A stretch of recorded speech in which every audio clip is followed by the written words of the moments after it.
The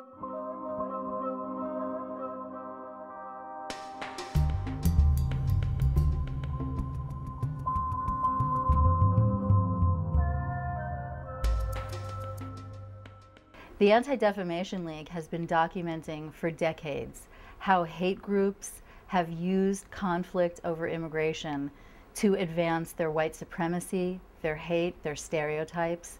And now we're concerned that the exact same rhetoric is moving from the hate sites to the nightly news, coming out of the mouths of some politicians, opinion elites, and even, we're afraid, around the dinner table. You've got a wholesale invasion, the greatest invasion in human history, coming across your southern border, changing the composition. We've seen hate speech and code words used against immigrants and Latinos in a number of ways, each one designed to spark fear in the hearts of people, to paint them as a threat to our values and to our communities. And there are four main themes we see. The first is the sense that immigrants are an army of invaders. They're coming here to attack our way of life, to subvert our values. And it puts the suggestion in people's minds that they are a threat and something communities should rise up against. You say that the greatest invasion in history, the third world, et cetera, talking about the invasion at our borders, and I agree with you. We are in a war with Mexico right now. They're the only ones fighting it, of course. It wasn't just a dozen folks who are ensconced in the ivory tower who believe that the Southwest is Aztlan and it belongs to them. We're looking at 10% more people here in 10 years than we have now, all foreign nationals.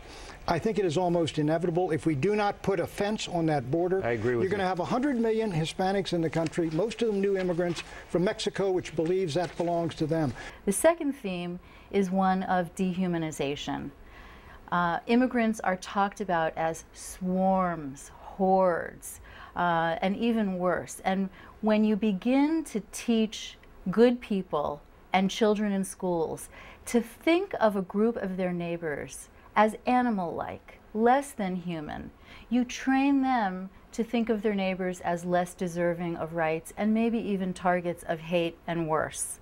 If they're an illegal alien, they're not an American and they're not decent. And then this big, vast wave of low-skilled, poorly educated people illiterate in any language, no high school degree coming into the country.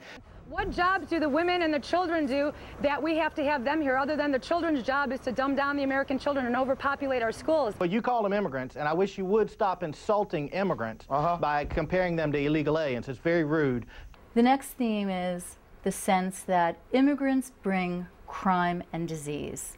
You can see false accusations, inaccurate statistics and science talking about a disproportionate problem of malaria, other kinds of disease that are coming into our country through the immigrants that come here.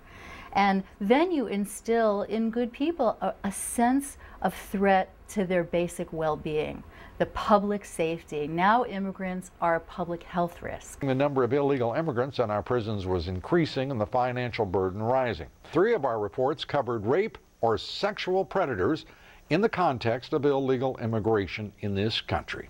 Now they're importing drugs and illegal aliens. 7,000 cases, active cases of leprosy. On the number of cases of leprosy in this country.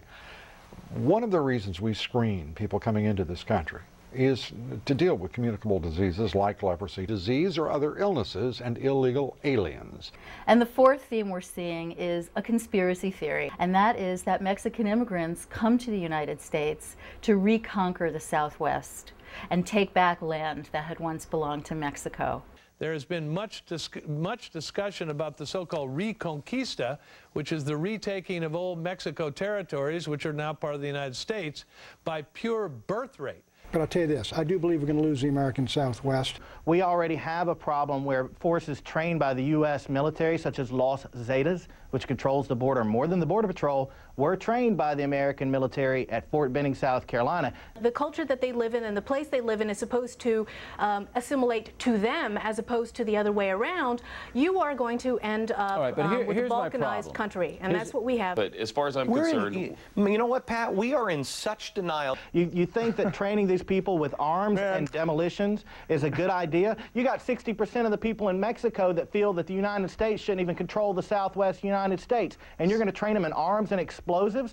Bet the French are glad they didn't do that before the illegal aliens started burning half the country over the last 2 years. So, man, if you look at the Mexican consulates that are active political lobbyists who've entrenched themselves in the American mainstream and who have succeeded in blurring the lines between illegal and legal immigration, yes, there's a plan. I think that there's a huge number of folks contiguous to Mexico. Our ancestors came across the seas, and look, they've got their own language, their own culture. They don't want to be Americans.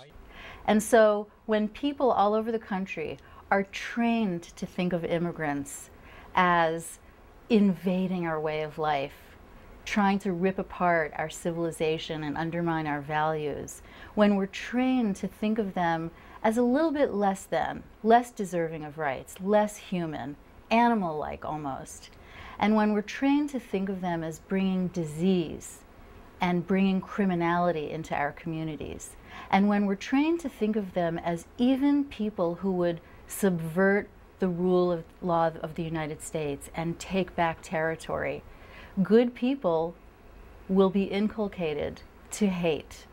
And the suggestion is not that implicit that maybe communities should take matters into their own hands. And my gosh, we better wake up soon. Or we're going to wake up dead. The Anti-Defamation League is exposing these trends and this rhetoric because words have consequences. There is a direct connection between the policies we have in our society, the words of leaders, and the daily lives of minority communities and immigrants. And unfortunately, we have seen hate crimes against Latinos, Asians, and other immigrants on the rise.